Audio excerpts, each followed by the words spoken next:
अपारंपरिक ऊर्जा निर्मितीच्या दृष्टिकोनातून आणि त्यामुळे खऱ्या अर्थाने शेतकऱ्यांना त्यांच्या असणाऱ्या वेळामध्ये त्यांना वीज उपलब्ध झाली पाहिजे या दृष्टिकोनातून काम हे सरकारने केलंय।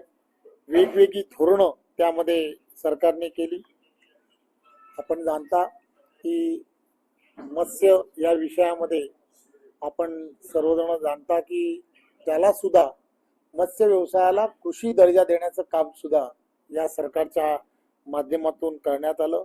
पशुसंवर्धनाला सुद्धा कृषी सक्षम दृष्टिकोनातून जो दर्जा दिला गेला पाहिजे होता तो देण्याचं काम हे सरकारच्या माध्यमातून केलं गेलं।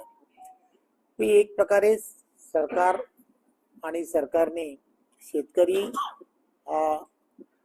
याला केंद्रबिंदू समजून जे जे आवश्यक निर्णय आपल्याला हवे होते किंवा शेतकऱ्यांना आवश्यक होते ते सर्व करण्याचं काम केलं।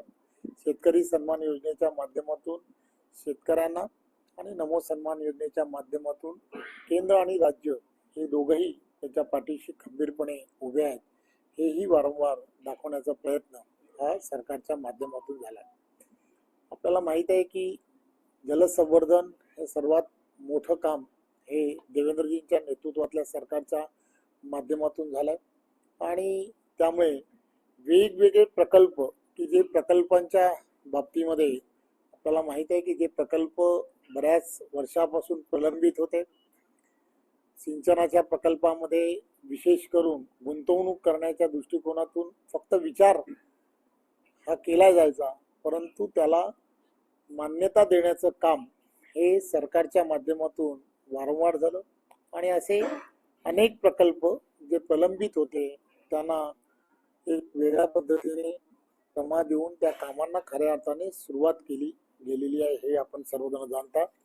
खरं तर आपण सर्वांना मला सांगायला आनंद होतो की आदरणीय देवेंद्रजींच्या नेतृत्वामध्ये जवळजवळ जलयुक्त शिवार 2 या कामांना जी सुरुवात झाली या जवळजवळ वर्षभरामध्ये 37,000पेक्षा जास्त कामं ही पूर्णत्वाकडे गेली।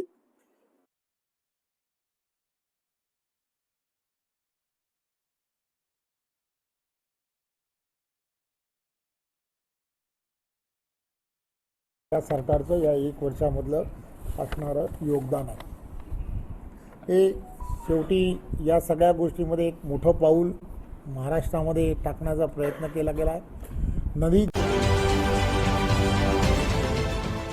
देश विदेशातील प्रत्येक घडामोडींचे लाईव्ह अपडेट मिळवण्यासाठी आता साम टीव्हीच्या सर्व सोशल मीडिया प्लॅटफॉर्मला लाईक, फॉलो आणि सबस्क्राईब करा। तसंच सर्व नोटिफिकेशनसाठी बेल आयकॉन प्रेस करायला विसरू नका।